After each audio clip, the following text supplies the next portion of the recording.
talking about the effects that touch can have on one's perception of their own body and also their emotional states.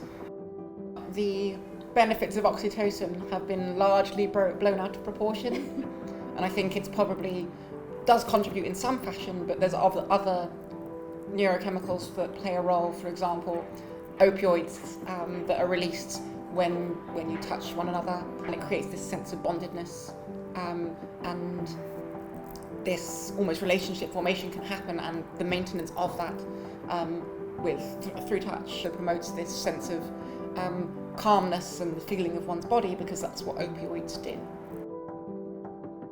My motivation is trying to understand how people respond to touch, and is the touch beneficial, and what's happening for the mind of the client or the student in that interaction, and is it really promoting health and well-being. We're looking at chronic pain management. Some people call it persistent pain. It's basically recurrent pain over a longer period of time, and we're wondering what this movement approach could offer to people living with this, maybe to healthcare practitioners to think about the way they work with people through touch, but also self-care, where we're looking at digital technologies, and could this possibly be a way of sharing this somatic movement approach with people who maybe can't always travel to access treatments.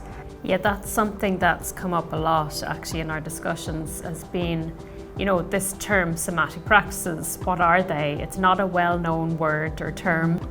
Even the term somatic itself is understood very differently in dance studies and in somatic practices as it is in healthcare settings. So that was something significant that has come up in the discussions. I generally say that it's a field of mind-body integration practices, and it's a range of practices, so I like to refer to it as an umbrella term. And these practices have a shared focus on a first-person, subjective, experiential focus. So we're really sensing from the living body, from the moving body.